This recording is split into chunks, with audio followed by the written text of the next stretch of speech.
Inclusive, aqui já tem um pouquinho disso. Vamos falar sobre isso aqui, Eugênio. Ó. Então, primeiro, vamos introduzir a questão aqui. Isso aqui é o mais importante de tudo. Isso é mais importante. Para vela, isso aqui é o mais importante de tudo. Então, nós temos aqui a indicação da correnteza, acabamos de falar com ela. Olhando aqui, eu sei que o vento está nessa região, entre verde e verde encarnado. Nessa região é a zona morta, eu não posso velejar para essa região. Estou velejando fora dessa região, estou a rumo 302. O vento aparente é o único que é medido, é só o aparente, porque ele aparece e o sensor mede. E o vento real é um vento estimado, é um vento que é calculado para a gente saber, porque para saber o vento real, como vocês fazem? Para o mar e fica vendo onde está vindo de verdade o vento. Mas andando, dá para calcular o vento real através de vetores. O ChartPlotter faz isso para a gente, já estima onde está o vento real e ele faz o posicionamento do vento real para a gente aí. Olha que interessante, o vento real ele está no meio da zona morta, que é para onde justamente eu não posso rumar, né? Se esse daqui fosse o vento real, a zona morta estaria em torno dele, mas não está, está aqui, ó, em torno do vento real, que é onde o ChartPlotter... Isso, é configuração, Pedro. Toda hora, às vezes, se não está bem configuradinho, principalmente isso daqui, ó, ele erra. É verdade. Dicas. Isso é falha no sensor, Pedro. Eu pedi para o Léo, que é o nosso marinheiro, liberar esse sensor ontem, para a gente fazer uma prática depois e ver se vai dar dando problema. Já percebi, sim, é nítido, com certeza. Mas quando funciona direitinho, está configurado, ele funciona, é legal. Uma coisa interessante, o vento real e o vento aparente. Tem uma quase regra interessante aqui, que é bem bacana de lembrar. O vento aparente sempre vai estar mais para a proa do que o vento real. Por quê? Se o vento real está para a esquerda um pouquinho, e você está indo para frente, você começa a sentir vento de frente, e ele começa a puxar. Então, é uma regra simples que a gente tem que lembrar sempre, que o vento real está mais aberto do que o vento aparente, que está mais fechado sempre. Então, se eu vou planejar um bordo, por exemplo, aqui, eu estou em 302, eu vou fazer um bordo para a esquerda, para bom bordo. Se eu fizer baseado no vento aparente, eu vou ter que cruzar o vento aparente e abrir o mesmo ângulo para fazer o bordo. Eu vou ficar na zona morta. Agora, se eu calcular, falar, meu vento aparente está aqui, o meio vento real deve estar um pouco mais aberto, eu vou fazer o bordo, eu vou lamber aqui o vento real e ainda vou abrir o mesmo ângulo para inverter e manter mais ou menos a configuração. Ou seja, eu saí da zona morta. Então, é muito importante pensar que quando não tiver o cálculo, tem muito veleiro que não tem o cálculo do vento real, só tem o vento aparente, é bom lembrar que existe uma diferença aí, você aumenta esse ângulo para poder calcular o bordo. O vento real ele é mais calculado, então ele inverte menos rápido. Então, mesmo às vezes o mastro está fazendo assim, a estação de vento está nem louca, está fazendo assim, ó. Então o vento real está mais parado, tá? Por isso que às vezes eles invertem, mas na verdade não. A média do vento aparente, assim como a média do vento real, ele sempre tem esse ângulo onde o aparente está mais perto da proa, porque você tem uma velocidade à frente. Então aqui eu fiz 3 exemplos para vocês verem justamente como esses ventos são calculados, né? Então eu sei que o vento real ele pode vir em qualquer ângulo de fora para dentro. Então aqui eu exemplifiquei um vento que estaria aí o quê? A uns 240 graus, alguma coisa assim. Então estou vendo o vento que vem real. Aí eu tenho um vetor que é a velocidade do barco, ou seja, existe um componente que está vindo de frente para mim, por isso que ele é um vetor que vai para trás. E aí eu vejo o vento aparente em azul. Por isso que o vento aparente tem um ângulo, ó, se eu pensar no ângulo a partir daqui, o ângulo do vento aparente é só isso daqui. Ó. Olha o vento real como é um ângulo maior. Porque eu fui para frente e esses vetores combinados dão o vento aparente. Mas poderia ser diferente, eu poderia estar com o vento de aleta e o barco indo para frente. Então, é como num vento em popa. Eu corro do vento. Se eu corro do vento, me parece que o vento está fraco. Não é isso? A sensação do vento em popa é meio xoxo, meio ruim. Por quê? Porque eu estou correndo com ele. Então, quanto mais eu ando, menos eu sinto ele. Que é o que aparece aqui.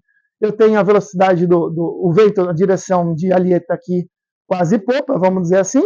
Eu tenho a velocidade que eu estou gerando. E o vento combinado ele fica menor do que aqui, onde ele ficou maior, né?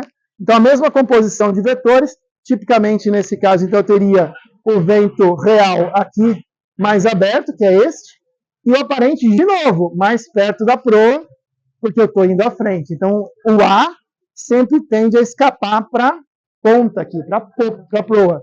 E aí o vento real sempre fica um pouquinho mais aberto, como a gente falou. Último exemplo, parecido com aquele, né? Nós temos aqui o vento do barco, enfim, a mesma configuração da esquerda lá. Nós vamos falar mais sobre isso, vamos fazer inclusive os exercícios aqui de cálculo de bordo, tá? Então vamos lá, vamos fazer um exercício de cálculo de bordo aqui pelo instrumento, né? Isso é uma coisa que eu não aprendi em lugar nenhum, eu também não vi a galera ensinando, e eu acho importante ensinar isso daqui. Nessa situação que nós estamos de configuração, estamos com um rumo qualquer, nesse caso 302. Notem que não está escrito 360 aqui, é um rumo real, 302. Meu vento real está falando aqui cerca de, está vindo da direção 255 graus, mais ou menos, magnético, tá? Tudo isso aqui é magnético. Então, quando eu vou fazer o bordo, para que lado eu vou fazer o bordo? Não o jibe. Vou fazer para a esquerda, certo? Saio daqui, vou virando o barco, vou ficar contra o vento, certo? Aqui eu não posso ficar, eu tenho que fugir desse ponto. E quanto eu vou fugir desse ponto? O mesmo ângulo. E se eu fizer isso, saindo daqui, lambendo o vento, ó, vou lamber o vento aqui, com a proa, e vou parar aqui em 210, por exemplo. Em que posição, quando eu estiver em 210, vai estar o vento real? Aqui. Ele vai estar por aqui, ó, ele vai espelhar e vai acabar a manobra com ele aqui, desse lado. Concordam? Virei contra o vento e o mesmo tanto, mais ainda para a esquerda. Na hora que eu virei contra o vento, esse T vai estar aqui nessa posição. E na hora que eu virei o mesmo ângulo, continuando à esquerda, o vento daqui vai começar a soprar daqui. Todo mundo visualizou a geometria? Super importante. Se vocês puderem levar uma coisa dessa aula aqui.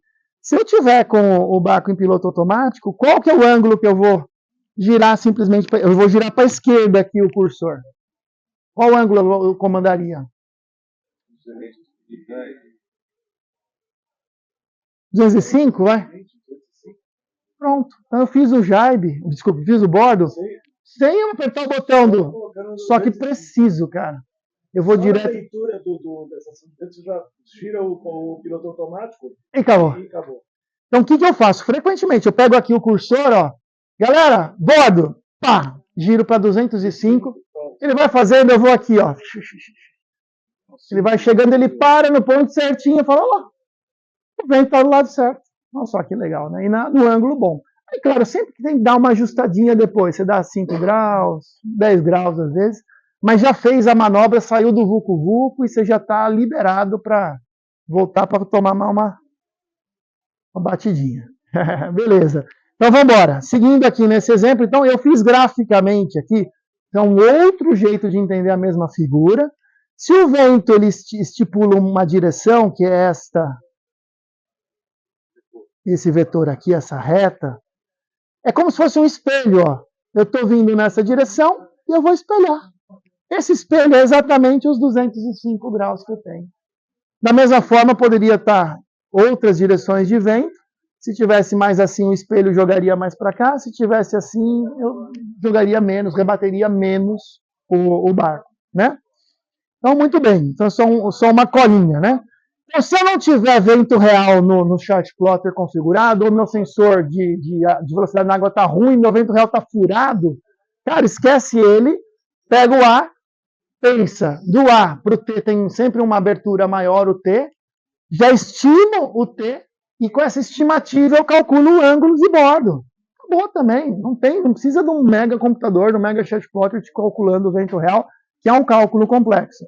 Mas se ele estiver errado, você sentiu que está errado, você já começa. Ó, cara, se eu estou tão assim, possivelmente o meu T está aqui, eu vou fazer a mesma coisa. Eu venho, lambo aqui com a proa o vento real e duplico o meu ângulo de vento. Tá bom? Simples assim. Faz parte do espírito da FLIP esse tipo de convivência, de encontrar os cotistas, de compartilhar, criar amizade e tudo mais. Então, foi uma iniciativa do Borim. Ele falou, pô, então vamos dar uma clínica de instrumentos para o pessoal. A gente sabe que é uma informação que as pessoas pouco conhecem as possibilidades dos equipamentos eletrônicos. O Borim é um especialista nisso. Eu conheci bastante do conhecimento dele, começou a fazer uma regata, e ele foi a linha da largada no chat plotter, e a gente então cruzou a linha da largada assim, exatamente na hora que deu o sinal da largada da regata. A gente foi super bacana essa experiência. E o Borim falou, pô, vamos ensinar para as pessoas quais são os recursos que tem nos equipamentos do barco. E é lógico que os barcos têm equipamentos diferentes, mas os princípios geralmente são os mesmos, né?